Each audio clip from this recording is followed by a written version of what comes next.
Kemudian proses islamisasi di Nusantara ini berjalan secara maksimal besar-besaran itu pada abad ke-6 Hijriah, 6 atau 7, 600 tahun kemudian setelah masa-masa Imam Al-Ghazali.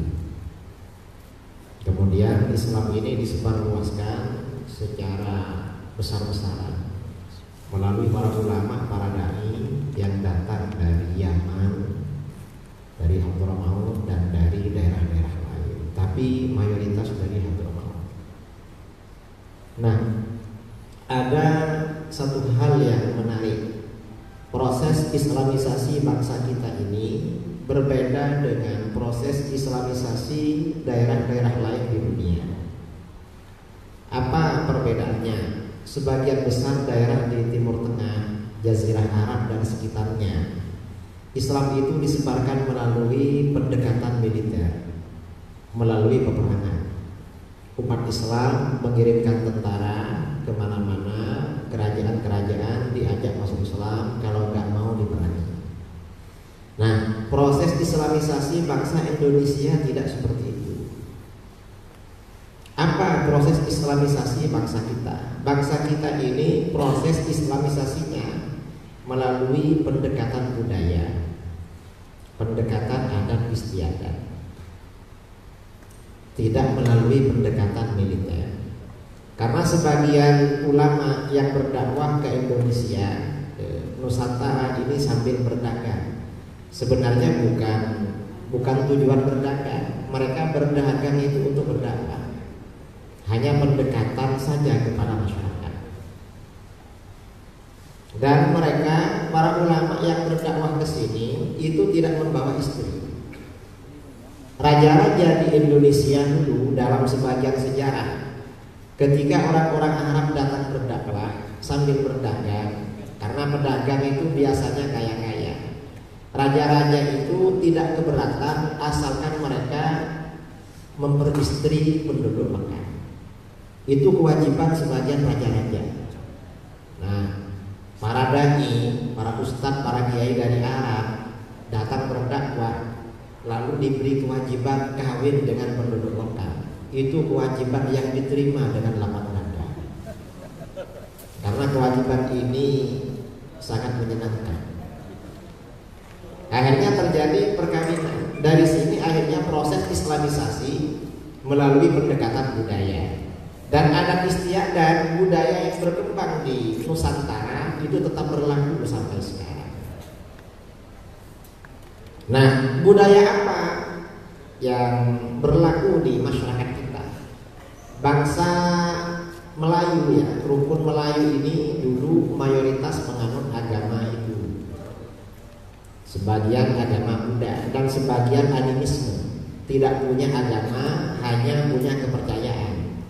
Seperti orang-orang suku Dayak di Kalimantan, orang-orang suku pedalaman di Sulawesi, orang-orang suku anak dalam di Jambi, atau di Sumatera Barat ada suku anak dalam yang animisme, tidak beragama tapi percaya kepada makhluk halus, kepada sihir.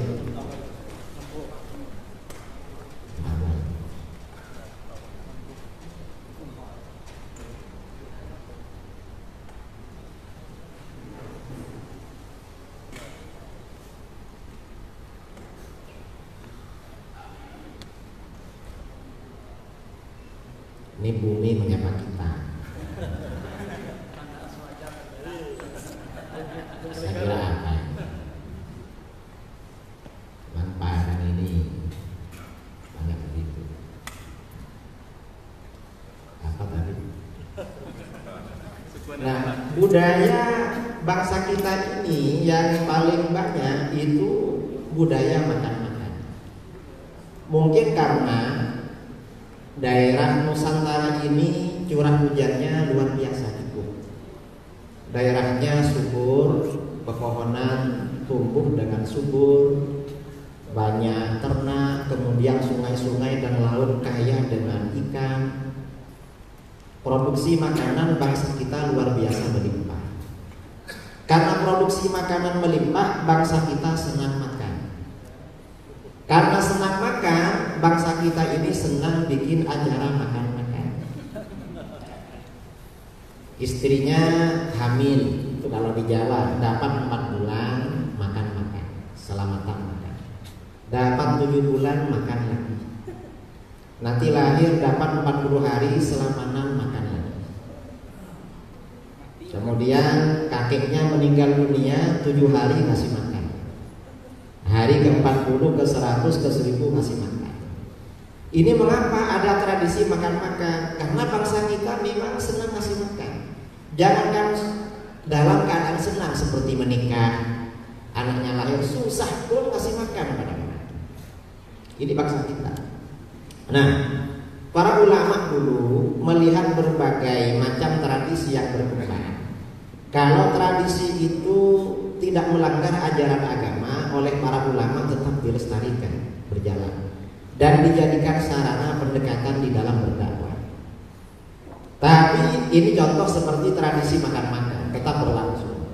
Kalau budaya dan tradisi itu melanggar agama, tidak sesuai dengan ajaran agama, maka dihapus. Nggak boleh dijalankan. Kalau dihapus tidak bisa, maka bagaimana? Diislamisasi. Oleh para ulama dilakukan islamisasi. Unsur-unsur yang melanggar agama dihilangkan sebisa mungkin, diganti dengan unsur-unsur yang islami. Ini contoh ya, di sebagian daerah di Jawa Tengah, di Magelang, di daerah Gunung Merapi, itu ada tradisi setiap tahun membuang kepala kerbau ke Gunung Merapi. Dan itu umat Islam. Ketika orang-orang di luar Aswaja, orang-orang Salafi Wahabi datang, mereka langsung bilang kafir syirik, kafir syirik. Padahal cuma buang kepala kerbau. Akhirnya mereka meneliti. Setelah diteliti, ternyata membuang kepala kerbau itu strategi ulama dulu dalam berdakwah. Dulu yang dibuang bukan kepala kerbau. Dulu yang dibuang itu kepala manusia. Masyarakat itu punya kepercayaan kalau Gunung Merapi tidak dikasih tumbal kepada kepala seorang manusia, anak perempuan yang masih gadis, ini berbahaya. Karenanya dikasih tumbal tiap tahun gantian ya, antar suku itu mempersembahkan anak gadisnya untuk dibunuh, dibuang di situ. Ketika para ulama datang berdakwah ke sana, maka dilarang membuang anak perempuan masih gadis, dilarang, jangan dilakukan, ini dosa besar. Apalagi ini anak perempuan, masih ada prospek untuk reproduksi, menikah. Siapa tahu ada kiai berdakwah ke sini, ingin menguatkan aswaja. Insya Allah beliau berkenan. Akhirnya kata masyarakat, ini gimana kiai agar gunung ini tidak meletus? Loh, kalian kan punya banyak kerbau. Kerbaunya disembelih, kemudian dimasak, dimakan bersama buat sedekah, karena sedekah itu menolak bala. Kepalanya dibuang ke apa? Akhirnya kepalanya suruh buang. Dan memang di negara-negara maju, orang menyembelih hewan itu kepalanya kan dimakan karena kolesterolnya tinggi. Akhirnya kepalanya. Itu strategi ulama dalam berdakwah dulu. Nah, mengapa para ulama di dalam berdakwah itu pendekatannya budaya, pendekatannya tradisi? Karena Islam memang tidak anti budaya, Islam tidak anti tradisi. Nah, bagaimana tradisi menurut pandangan Islam? Islam itu tidak anti budaya, tidak anti tradisi. Nah, di dalam Al-Quran, dalam kitab Qawaidul Adillah ya fi usulil fiqh, di dalam Al-Quran Allah Subhanahu wa taala berfirman, "Khudhil afwa wa'mur bil 'urfi wa a'rid 'anil jahilin." Ini perintah Allah kepada Rasulullah SAW. Ambillah sifat pemaaf, suruhlah orang melakukan perkara yang ma'ruf. Uruf ini maksudnya tradisi yang baik, dan berpalinglah dari orang-orang yang bodoh. Jadi dalam ayat ini Rasulullah selaku dai berdakwah, pertama diperintahkan mudah memaafkan orang. Dai itu memang harus pemaaf, harus pemaaf. Yang kedua, ajak atau suruh orang-orang melakukan uruf. Uruf ini artinya apa? Kata para ulama, yang dimaksud uruf di dalam ayat ini, wal urfu ma ya'rifuhu an-nas wa yata'arafunahu fi ma bainahum. Uruf adalah sesuatu yang dikenal oleh masyarakat dan mereka jadikan tradisi dalam interaksi di antara mereka.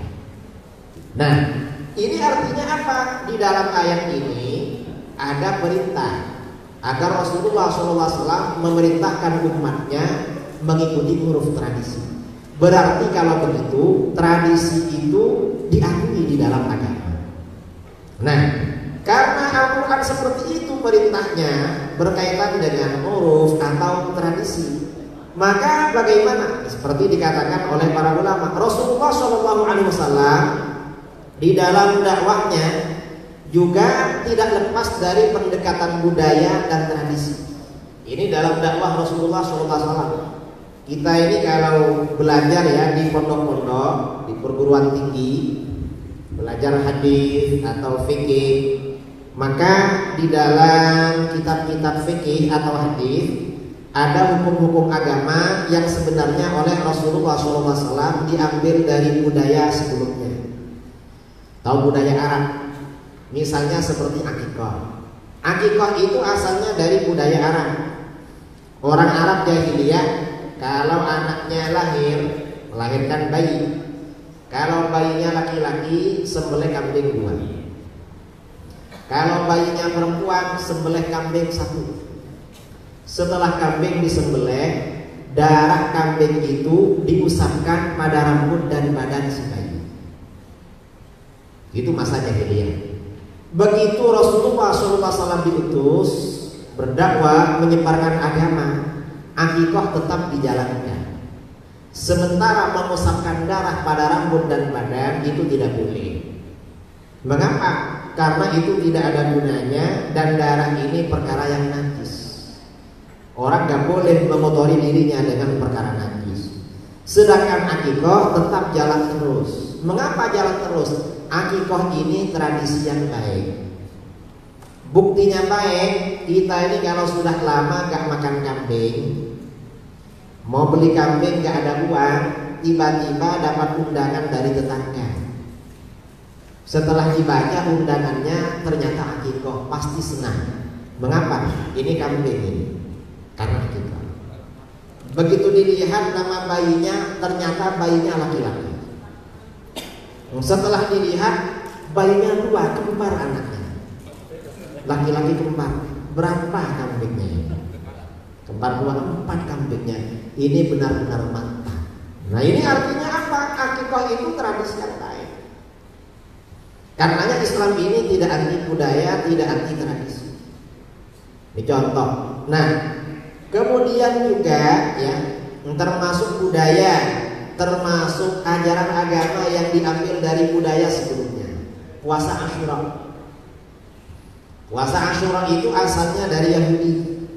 Imam Bukhari Muslim meriwayatkan dari Ibnu Abbas radhiyallahu anhu. Ibnu Abbas berkata, qadiman Nabi sallallahu alaihi wasallam al-Madinah, fara'al yahud tasumu yauma Asyura. Nabi sallallahu alaihi wasallam datang ke kota Madinah. Sampai di Madinah, beliau ini melihat orang-orang Yahudi berpuasa Asyura. Begitu Rasulullah SAW melihat orang-orang Yahudi berpuasa Asyura, maka bagaimana? Rasulullah gak melarang mereka, tapi bertanya. Rasulullah itu orangnya dialogis. Bertanya, mahada, ada apa ini kamu puasa Asyura?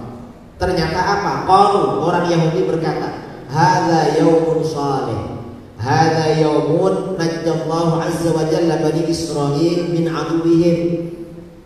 Ini kita ini berpuasa, ini hari yang baik. Mengapa hari yang baik? Karena pada hari ini Allah selamatkan Bani Israil dari kejaran Fir'aun dan bala tentaranya. Fir'aun dan tentaranya ditenggelamkan oleh Allah. Karena itu fasamahu Musa. Setiap hari Asyura Nabi Musa berpuasa. Apa respon Rasulullah? Rasulullah bersabda, "Fa'an ahaqqu bi Musa minkum." Kalau begitu, aku lebih berhak mensyukuri Musa daripada kamu. Maka fasamahu wa amara bisyamihi. Rasulullah berpuasa Asyura, para sahabat diperintahkan puasa Asyura. Nah, ini artinya apa? Ini artinya Rasulullah berdakwah kepada Yahudi melalui pendekatan budaya mereka. Puasa Asyura. Seakan-akan secara tidak langsung Rasulullah itu bersabda kepada Yahudi, "Yahudi, kamu masuk Islam. Karena walaupun kamu masuk Islam, identitas kamu sebagai bangsa Israel tidak akan hilang. Kalau ketika Yahudi kamu ini berpuasa Asyura karena mensyukuri hari kemenangan bangsamu, setelah Islam masih puasa Asyura. Ini aku berpuasa, para sahabat juga puasa. Ini namanya pendekatan budaya. Karenanya Islam itu tidak anti budaya, tidak anti tradisi, selama budaya dan tradisi itu tidak melanggar agama. Dalil-dalilnya sangat kuat sekali. Kalau orang Wahabi gak ada budaya, gak ada tradisi. Kita ini kalau ada orang mati bikin acara tahlil lalu kenduri. Apa kalau ngasih makan kematian 7 hari namanya apa kalau di sini? Orang juga. Menuju hari. Kalau kata Wahabi haram itu. Mengapa haram? Karena tahlil dan menuju hari budaya Hindu. Mana ada orang Hindu baca tahlil? Kan gak ada. Bakar kemenyan itu sejak masa Rasulullah sudah dibakar kalau berkumpul agar bau yang tidak sedap itu hilang. Itu untuk mengharumkan suasana. Kita ini kadang bangun tidur, kadang keringatan. Kalau bakar kemenyan harum. Itu di Masjid Nabawi Rasulullah bakar kemenyan. Kemudian kata mereka ini menuju hari ini tradisi Hindu. Di Bali itu tempatnya orang Hindu. Kita sering ke sana, nggak pernah ada undangan 7 hari. Entah orang Hindu yang mana. Mereka ini nganggur, gitu. Dan seandainya itu dari Hindu, kenapa? Kata mereka, gak boleh karena meniru agama lain. Di dalam hadis, man tashabbaha biqaumin fahuwa minhum. Barang siapa yang menyerupai suatu kaum berarti termasuk bagian dari golongan mereka. Hadisnya sahih, cuma pemahamannya tidak benar, gagal paham. Mengapa? Kata para ulama, meniru tradisi agama lain itu diharamkan, syaratnya ada 2. Apa?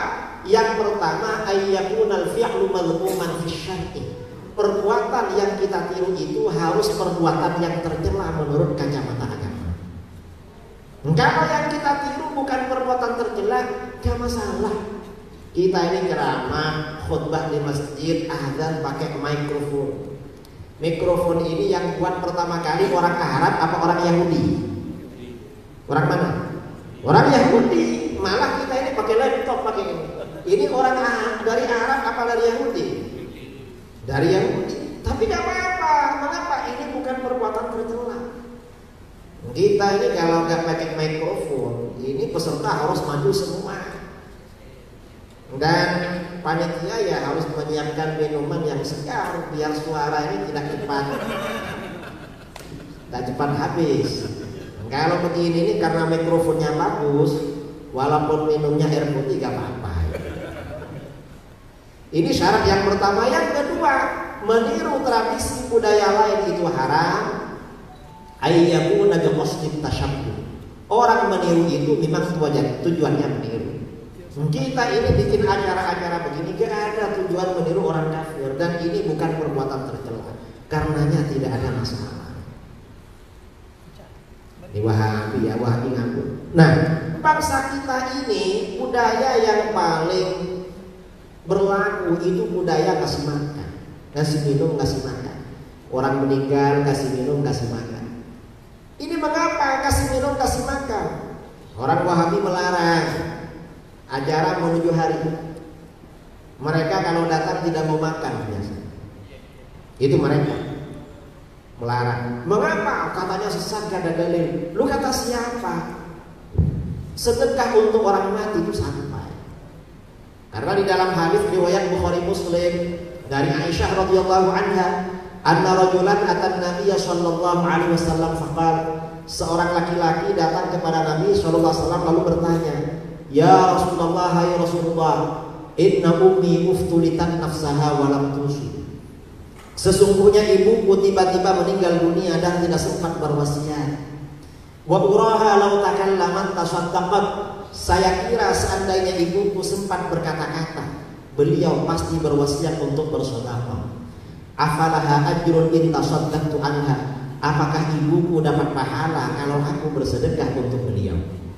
Apa jawaban Rasulullah? Rasulullah menjawab, na'am, iya. Artinya apa? Sedekah untuk orang mati itu sah.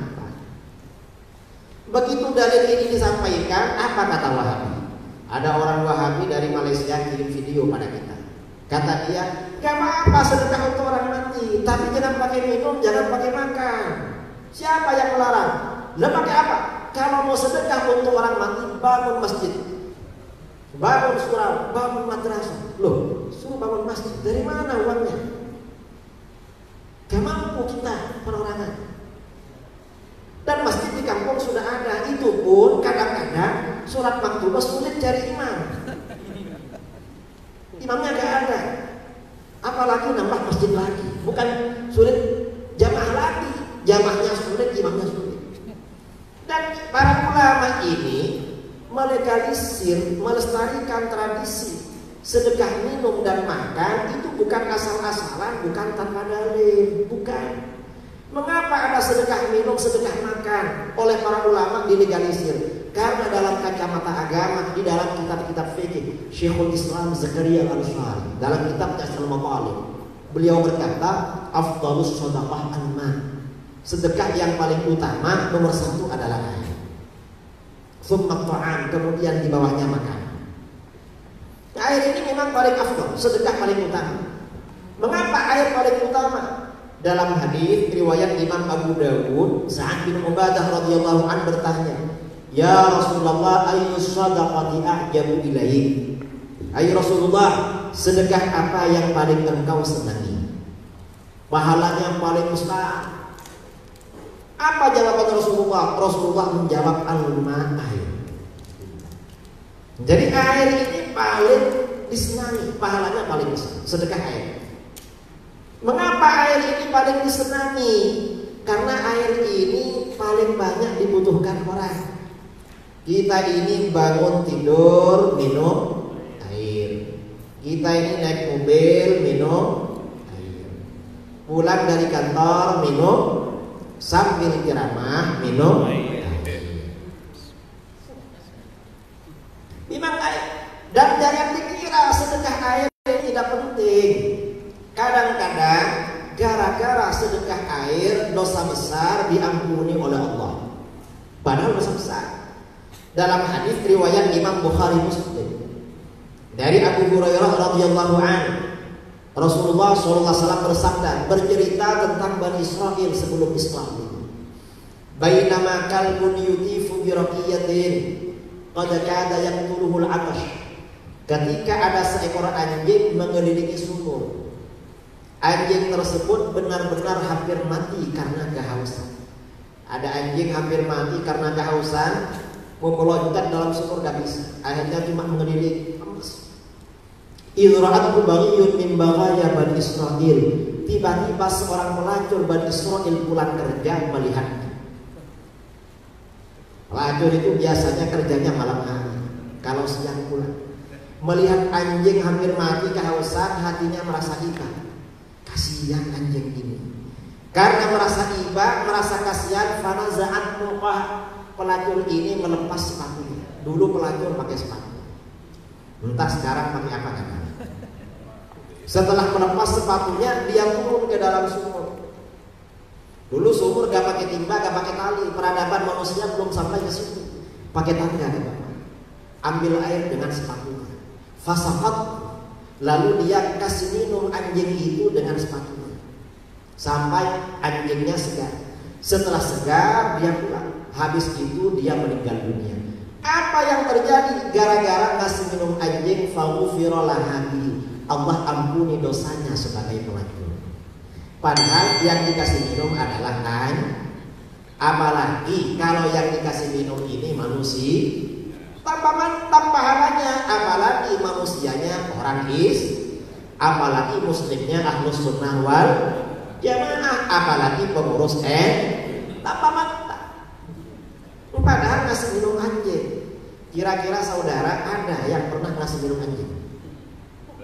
Pernah? Kira-kira kalau ada anjing mendekat, kira-kira ambil air apa cari batu? Padahal anjingnya haus. Berdasarkan hadis ini, kata para ulama, orang yang punya hewan ternak, punya ayam, punya kambing, punya sapi, punya burung, punya ikan, punya kucing, dikasih minum, dikasih makan, itu mengurangi dosa. Karenanya kalau banyak dosanya yang banyak ayamnya. Padahal itu hewan. Apalagi kalau yang dikasih makan itu manusia. Seorang kiai, seorang buya, seorang ayah ngasih makan anaknya, istrinya, itu mengurangi dosa. Karenanya kalau banyak dosanya yang banyak anaknya. Kalau masih banyak lagi tambah istrinya. Istrinya tanya, loh buya kawin lagi, saya ini banyak dosa, makanya kawin lagi. Apa hubungannya? Saya ini ngasih makan kamu mengurangi dosa. Cuma punya saya ini kan banyak sekali. Kalau cuma kamu yang mengurangi kan gak habis-habis. Makanya tak tambah lagi agar ada yang membantu kamu. Itu untuk membantu kamu dan saya. Saya ini banyak dosa, makanya kawin lagi. Ini orang yang gak mau kawin lagi berarti merasa gak punya dosa. Sudah merasa soleh, makanya gak kawin lagi. Kira-kira begitu. Oh, ini berarti suaminya benar-benar ahlus sunnah wal jamaah. Kalau gak mau kawin lagi Wahabi. Kemudian lagi yang kedua ya, di bawahnya sedekah minum ini yang juga paling besar pahalanya sedekah makan. Mengapa sedekah makan? Hadis riwayat Imam Bukhari Muslim dari Abdullah bin Amr bin Al-As. Seorang laki-laki bertanya, "Ya Rasulullah, ayyul Islami khair?" Hai Rasulullah, amalan apa dalam Islam yang paling baik, besar pahalanya mengantar masuk surga? Apa jawaban Rasulullah? Rasulullah menjawab, "Tutimut ta'am," kamu kasih makan pada orang. Kasih makan pada orang ini pahalanya luar biasa besar. Seberapa besar pahala kasih makan? Imam Ibnu Abi Dunya meriwayatkan dalam kitabnya Al-Ikhwan dari Sayyidina Ali bin Abi Thalib karramallahu wajhah. Sayyidina Ali berkata, "La an ajma'a ikhwani ala sha'in aw sha'ain ahabbu ilayya min an akhruja ila suqikum fa u'tiqana samatan." Seandainya aku mengundang makan orang-orang pada makanan satu sok atau dua sok makanan. Satu sok itu nisabnya zakat fitrah. Beras 2 kilo 2 kon. Kalau 2 sok 4 kilo setengah. Bangsa kita standarnya 1 kilo cukup makan 10 orang. Berarti kalau 1 sok 2 sok undangan antara 20 orang sampai 50 orang. Kata Sayyidina Ali, seandainya aku mengundang makan antara 20 sampai 50 orang, itu pahalanya lebih aku sukai daripada aku pergi ke pasar lalu membeli budak lalu aku merdekakan. Artinya lebih besar daripada memerdekakan budak. Sekarang itu budak sudah tidak ada. Kalaupun ada harganya mahal, kira-kira seharga Kijang Innova. Ternyata ngasih makan orang sekian pahalanya lebih besar atau sama dengan sedekah Kijang Innova. Ini sedekah makan. Dan sedekah makan ini diantara khasiatnya dapat melembutkan hati. Karena di dalam hadis riwayat Imam Ahmad dari Abu Hurairah radhiyallahu anhu, anna rajulan yashku ila Nabi sallallahu alaihi wasallam qaswata qalbi.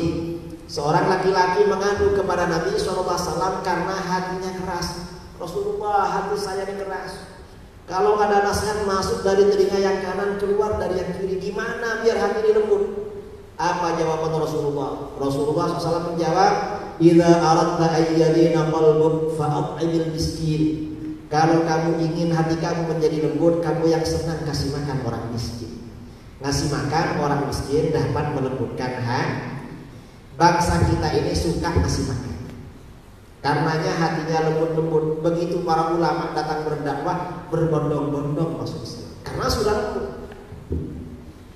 Kemudian yang juga melembutkan hati, wamsah ra'sal yatim, usap kepala anak yatim. Mengusap kepala anak yatim ini dapat melembutkan hati. Kalau hati kita ini terasa keras, kalau ada anak yatim diusap kepalanya. Mengusap ini maksudnya simbol kasih sayang. Jadi bukan cuma mengusap. Karena kalau cuma diusap, yang ngusap banyak orang kasihan.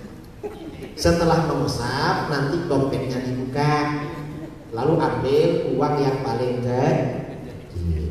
Mengapa? Anak-anak kan, kecuali kalau mamanya masih muda, kasih yang agak besar, yang merah-merah. Salam ya dari Buya untuk mama, bilang ini dari Buya. Dan usap jangan sekali yang sering. Wah, sulit kiai kalau sering, karena jauh. Ya kalau ingin gampang mengusap kepala anak yatim, adopsi dia sebagai anak. Lu gak boleh sama mamanya. Kalau gak boleh, ambil dulu mamanya. Nanti dapat anaknya. Ini namanya beli satu gratis satu. Ini kalau hadis seperti ini laki-laki suka biasanya. Pasti dalam pikirannya ini hadis sahih. Pasti sahih yang seperti ini. Mengapa? Karena benar-benar mantap. Kalau bagi yang perempuan, wah ini dhaif Pak Kiai. Hadisnya dhaif. Nah ini artinya apa? Sedekah minum dan sedekah makan itu memang dalilnya kuat. Dan itu tradisi yang sangat Islami. Karenanya oleh para ulama dulu tetap ditradisikan. Ini Ahlus Sunnah wal Jamaah ketika menyebarkan Islam, pendekatannya budaya dan tradisi. Karena budaya dan tradisi itu tidak dilarang di dalam agama selama tidak bertentangan dengan ajaran agama. Ini yang perlu kita jaga. Saya ini baru bercerita tentang awal-awal Islam. Nanti tentang pengenalan aswaja lebih jauh kalau dilanjutkan setelah isoma, nanti Kiai Ma'ruf yang melanjutkan. Karena kan setelah ini kan isoma apa imaso? Kalau isoma itu istirahat, sholat, makan. Kalau imaso istirahat, makan, sholat. Yang penting bukan Ismail, istirahat, makan, hilang. Gak boleh ya gitu ya. Ini dari saya, mudah-mudahan bermanfaat. Kurang lebihnya mohon maaf. Assalamualaikum warahmatullahi wabarakatuh.